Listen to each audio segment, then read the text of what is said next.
Well, hello. Happy Monday yet again. It is Lachelle Atkins, also known as America's Supermom. I am excited to be here today. We are going to be talking about new opportunities. Now, for many of us, we are in this whirlwind of life happening in real time. So many things are changing with this global pandemic, virtual changes versus being live and in person. Do we wear a mask? Not wear a mask. 6 feet apart, only so many people in attendance. I mean, the list goes on and on. But today we are going to focus on how we can have new opportunities. So we'll be getting into some slides here briefly.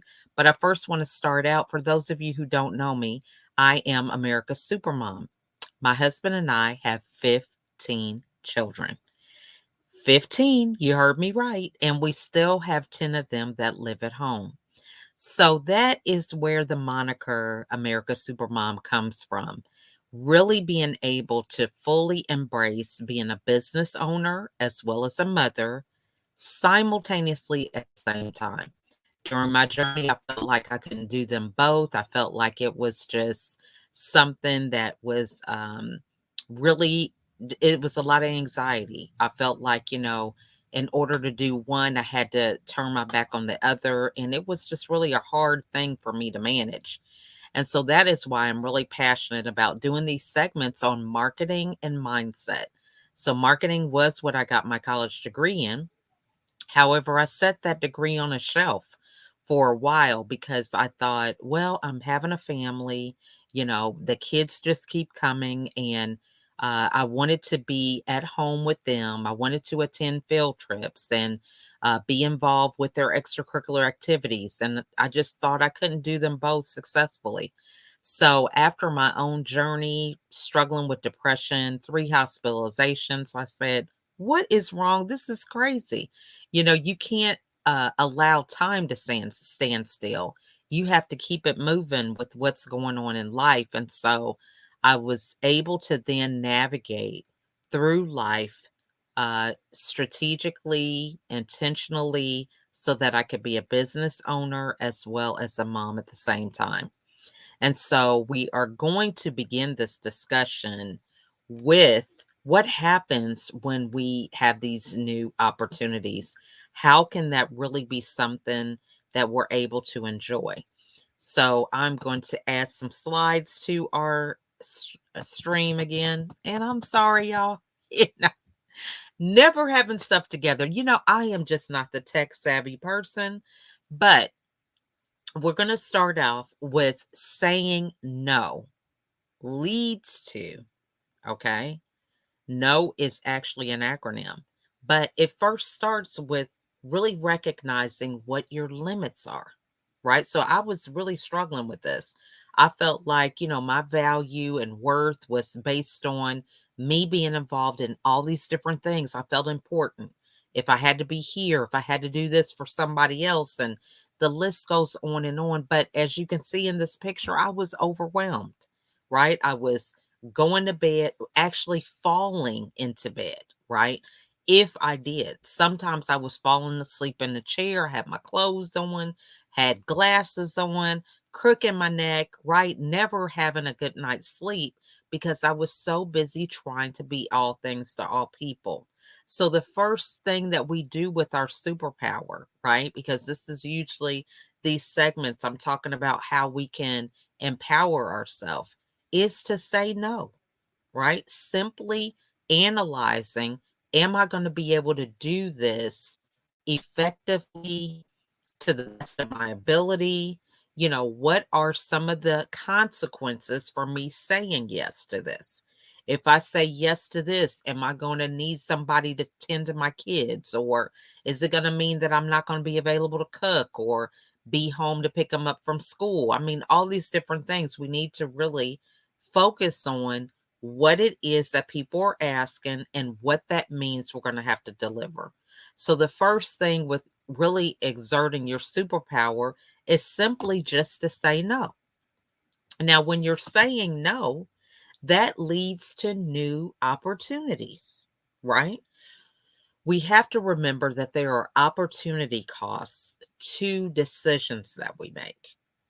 Now, this was really a challenge for me as a stay home mom. As a lot of points in my children's growing up, they homeschooled. I was with them every step of the way, every minute of the day. I nursed my kids, right? And the first two, it was quite a challenge. I think each of them, one was 7 days, the other one was like 10 days. And then from that point on, after the third one, I was able to nurse them full term till like 12 months old. And with doing that, I realized that if you are doing some parenting things, for example, if we're using this as an example. So if I am at home with my kids, they're home from school, and I'm giving them a snack and kind of getting them into their routine when they get home, there's no way that I could be present at work, right? Now, even if you're working from home, there is a moment. If that's kind of hard for you to kind of understand because you're thinking, well, they can come in, they can do it themselves. Well, imagine if you're at work, you can't be at your computer if you've got to go to the restroom, right? So we cannot be in two places at the same time. So sometimes things get a little blended and cloudy if we work from home, if our kids are at school from home. As we start bringing everything home, the lines get blurred. However, the end outcome is not any different. If I am at home, regardless, I'm sure I would have a designated area that I would be working in. I physically couldn't be in that workspace and be in the car taking my kids somewhere. Okay. You can't be in both places at the same time. Now, I get that we have mobility with our mobile phones. You can get on Zoom and all that kind of stuff. But this is really the first problem with the ability or the inability to say no. Really not understanding that it is your intention and it is your focus on what really matters in order for you to be successful. So if you're focusing and you're being attentive and intentional, that means only one thing at a time. It's not multitasking. It's not trying to be on Zoom while you're taking your kids to the park, right? If your kids are at the park and they're young enough to where they need supervision, you can't watch them if you're on a Zoom talking to somebody else. So we want to be mindful of understanding that there are boundaries that need to be set up and we can say no. And when we say no, because we close the door on that one option, it opens the door to something else. And so this is how new opportunities are formed. Now, so when we have those new opportunities, we want to really decide what is right for us. Okay. We want to really begin to understand, okay, I have 5 hours in my day. I need to do 3 hours with coaching or whatever. So that leaves me 2 hours. With those 2 hours, what am I going to do with my time in terms of my business, personal, or whatever else that we have going on? And so that is where the decision is required for us to really think about what is best for us in this scenario. And so many times we are challenged with this because we are trying to do what we think is going to get us the favor or recognition of the other party. So, for example, someone asks you to help them plan an event.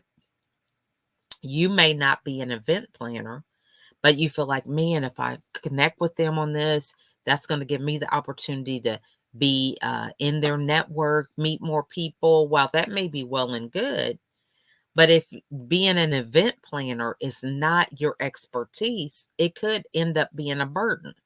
So even though you're able to connect with this person and they're offering you this opportunity to work with you for whatever reason, it is there that we need to really decide, is this really what's best for us?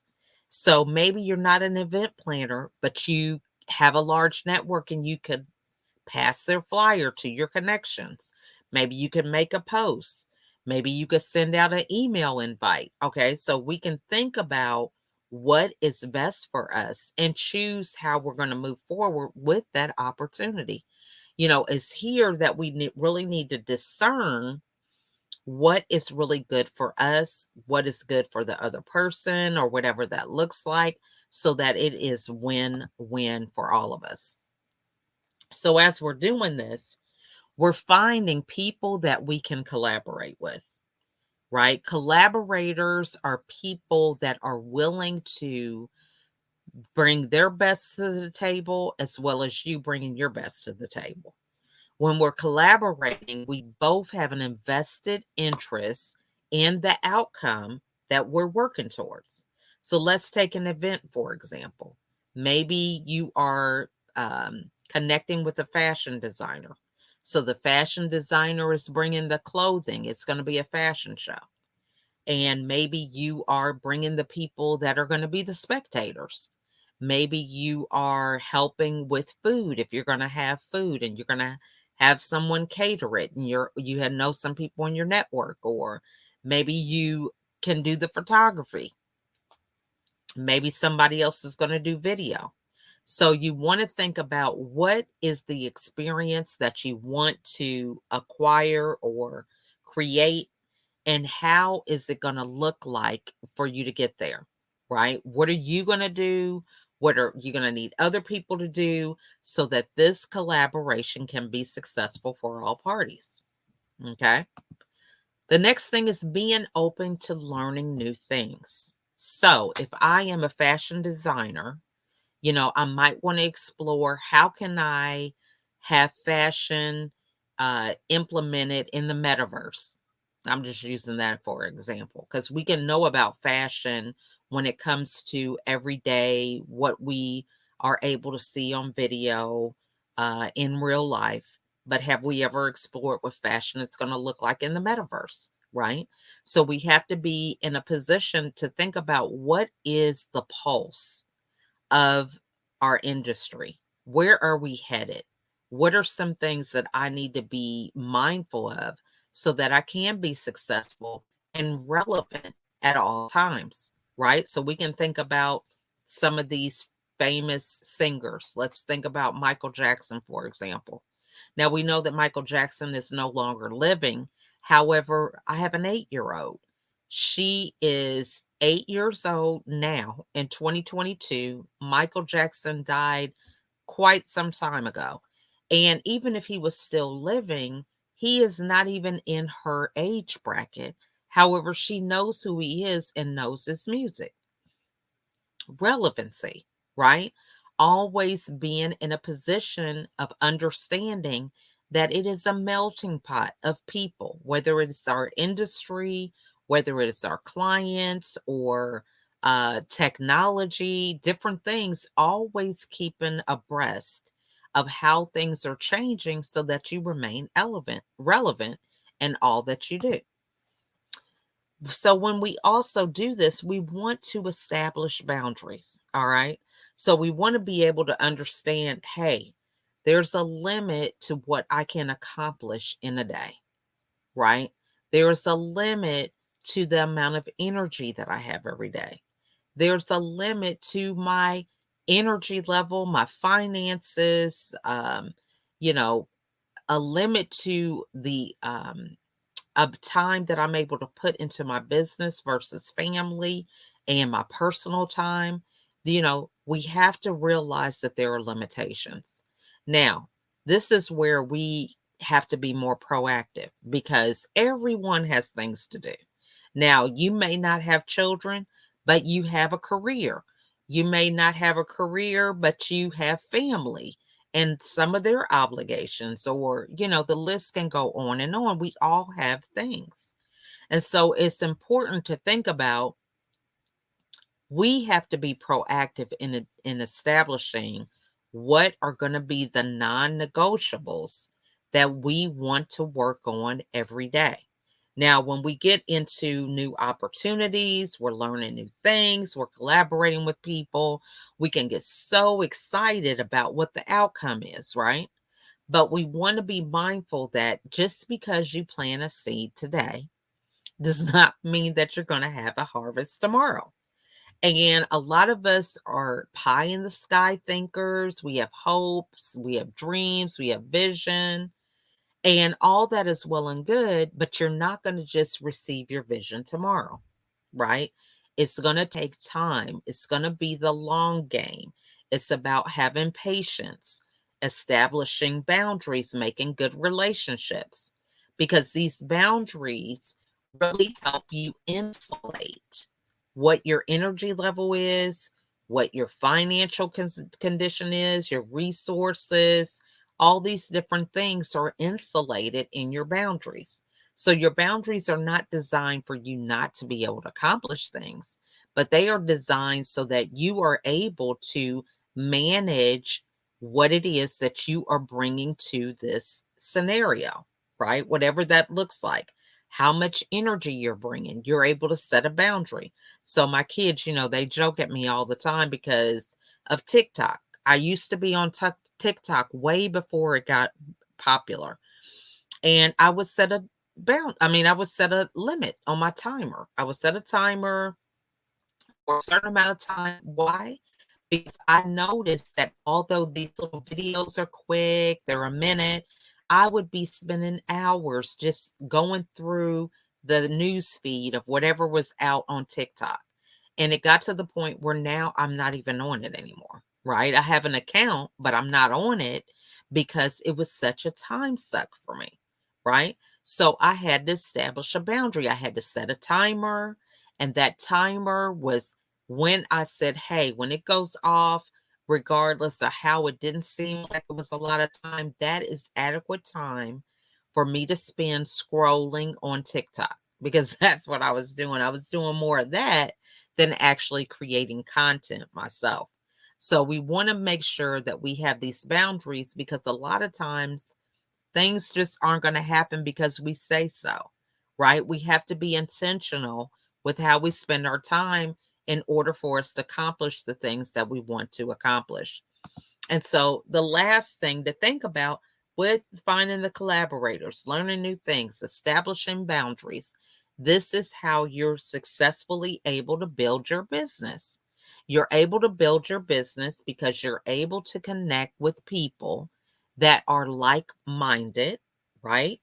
And they are focused on showing up, learning new things, fitting within the boundaries that you have set up in order for you to move on and create the business, the outcome, the opportunity that feels right to you.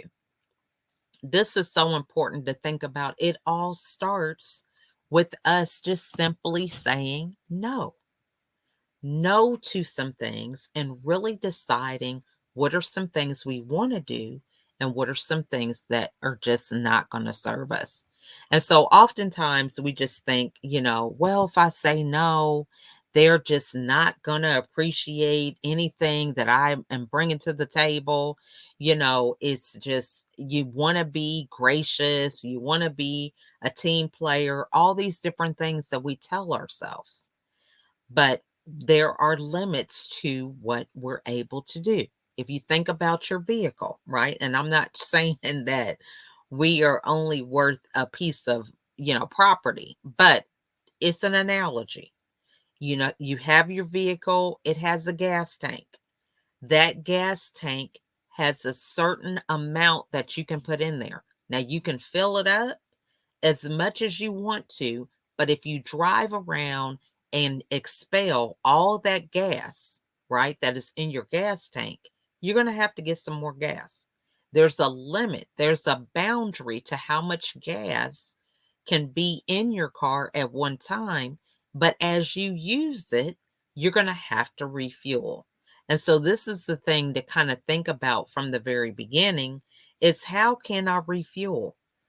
Or how can I maintain a consistent level of energy so that I could be at my best every day, no matter where I'm at, right? So, this is the thing that we need to be mindful of.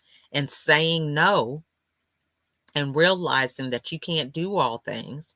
you can't be all things to all people is the first step to really walking in your superpower and having the opportunity to be mindful of receiving some of those new opportunities. So I want to thank you guys so much for joining me today. It is really a great discussion when we're talking about new opportunities. Oftentimes, we feel that no is a bad word. We don't want to offend anybody. We're afraid that we might not get this opportunity again. But I hope that you have been able to see through our discussion that new opportunities are right around the corner when we're able to manage the priorities that we have and the things that we want to accomplish.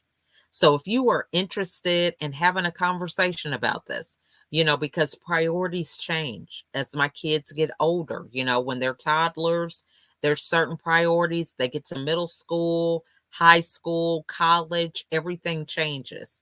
And so we want to make sure that we remain flexible.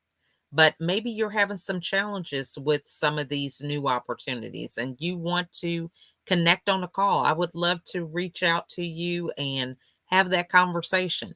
If you have any questions, feel free to put them in the comments. This is really a dialogue. I want to be able to provide you with information that is going to help you to get better.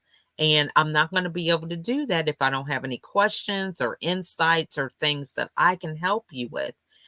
As a mother of 10 children at home, right? People are like, man, I would love to ask you this and ask you that. And the questions just keep on coming if I happen to be in front of them. But then when I have platforms, it's like crickets. Nobody has a question. So if you have a question, put it in the comments. I'll be happy to serve you and answer those. But in the meantime, remember, saying no is not the end of the world. It is actually the beginning to new opportunities. So thank you guys so much for joining me today and have a wonderful week. And I will see you next month. That's right. Next month is when I'll be back. So in the meantime, continue to say no when you need to and be abreast of all the new opportunities that are waiting out there for you. And I will see you next time. Bye for now.